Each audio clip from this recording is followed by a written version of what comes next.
Hello dear students, आज हमारा जो टॉपिक है वह एंजाइमों के विशिष्ट गुण।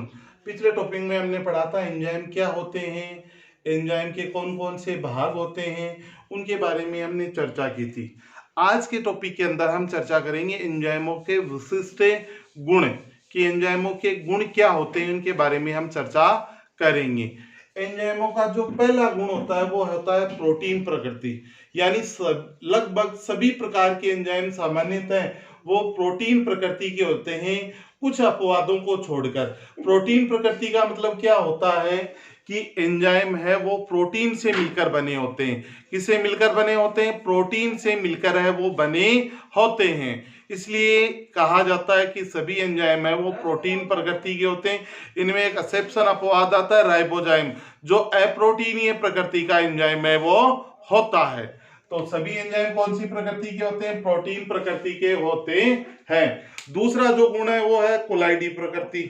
कोलाइडी प्रकृति का मतलब होता है कोलाइडी प्रकृति के एंजाइम होते हैं जिससे ये जब जैव रासायनिक अभिक्रियाओं के लिए वृहत सतह प्रदान करते हैं, फलस्वरूप अभिक्रिया की दर है वो बढ़ती है।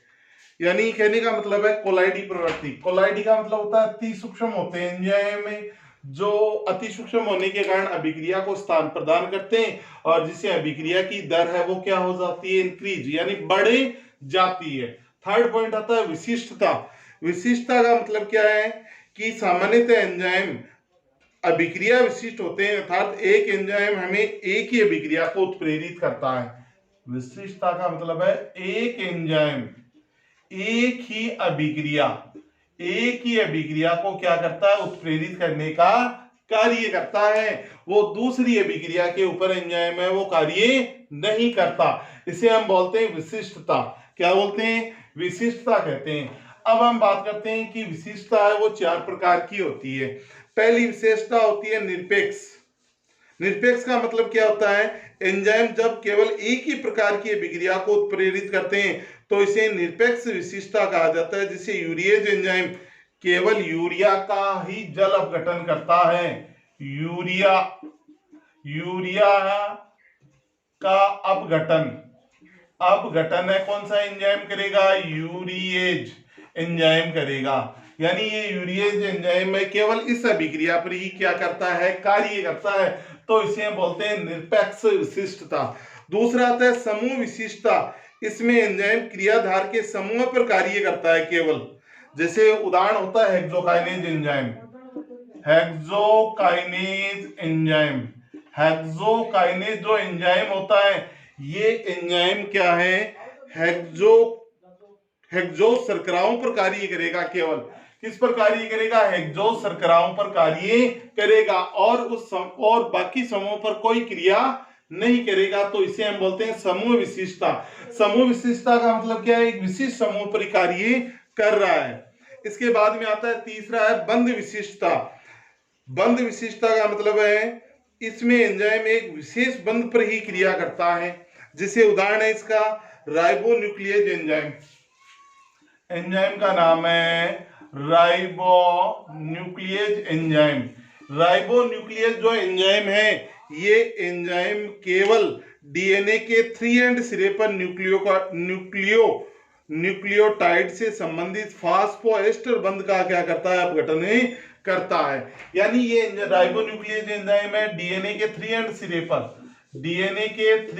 सिरे पर ही कार्य करता है।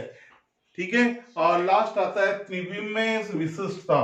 त्रिविम विशिष्टता का मतलब क्या होता है? कुछ एंजाइम क्रियाधारों के केवल विशेष प्रकार के त्रिविम समावयवों पर कार्य करते हैं। जैसे an amino acid oxidase enzyme,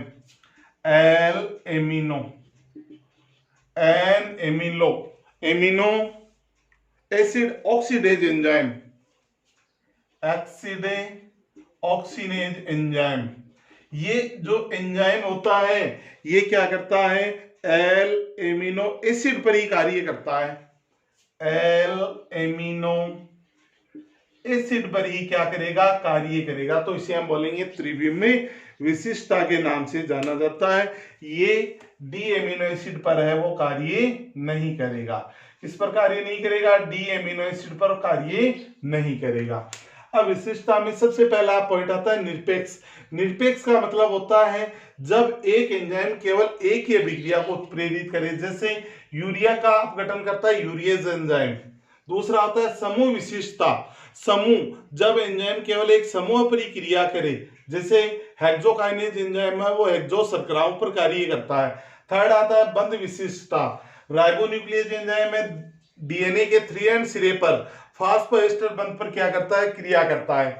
त्रिविम समावयवता का मतलब है L amino acid oxidase enzyme है वो केवल एल एमिनो एसिड पर ही कार्य करता है, डी एमिनो एसिड पर फंक्शन नहीं करता है।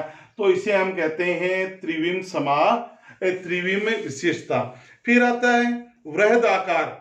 एंजाइम अणु का आकार बड़ा होने के कारण ये क्रिया करने के लिए अधिक सतह उपलब्ध होती है, जिससे अभिक्रिया की दर को बढ़ाने के लिए एंजाइमों की अति सूक्ष्म मात्रा की आवश्यकता होती है। अति सूक्ष्म का मतलब होता है बहुत ही कम मात्रा की क्या होती है, आवश्यकता होती है, यानी अधिक मात्रा की आवश्यकता एंजाइमों की नहीं होती है। अब इसके बाद में हम लेते हैं पॉइंट नंबर 5। पांचवा पॉइंट आता है अम्लीय व क्षारीय। अम्लीय व क्षारीय। अम्लीय व क्षारीय दोनों प्रकार के क्रियाधारों से क्रिया करने की क्षमता होती है।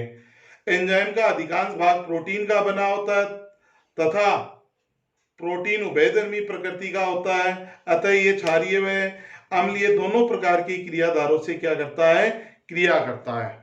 फिर छठा पॉइंट आता है एंजाइम संदमन व निरोधन। एंजाइम संदमन। एंजाइम संदमन व निरोधन। एंजाइम संदमन व निरोधन, इसका मतलब क्या होता है, एंजाइमों को क्रियाशीलता को एक दूसरे के रसायनों द्वारा कम किया जा सकता है या रोका जा सकता है। इस प्रकार के रसायन एंजाइम संदमन कहलाते हैं तथा इस क्रिया को एंजाइम संदमन है वो कहा जाता है। यानी कहने का मतलब है एंजाइमों की क्रियाशीलता को दूसरे रसायनों द्वारा कम किया जा सकता है। क्या किया जा सकता है, कम किया जा सकता है, यानी एंजाइमों का प्रभाव है वो क्या हो जाता है, कम हो जाता है। इसके बाद में अगला पॉइंट आता है एंजाइम इष्टता। एंजाइम इष्टता। एंजाइम इष्टता का मतलब क्या होता है, एंजाइम इष्टता का मतलब ये होता है कि अधिकांश एंजाइमों की अधिकतम क्रियाशीलता विशेष परिस्थितियों में अधिकतम होती है, इसे एंजाइम इष्टता कहा जाता है। एग्जाम्पल है एंजाइम की क्रियाशीलता का अनुकूल तापमान पीएच क्रियाधारों की सांद्रता पर अधिकतम होती है, यानी एक निश्चित ताप पर ही एंजाइम है वो क्या करते हैं, क्रिया करने का कार्य करते हैं, जिसे हम एंजाइम क्या कहते हैं, इष्टता के नाम से वो जानते हैं। ये थे एंजाइमों के गुण। नेक्स्ट जो वीडियो आएगा उसमें हम पढ़ेंगे एंजाइमों को प्रभावित करने वाले कारकों के बारे में है वो हम चर्चा करेंगे। तो आज के वीडियो में इतना ही। Okay, bye.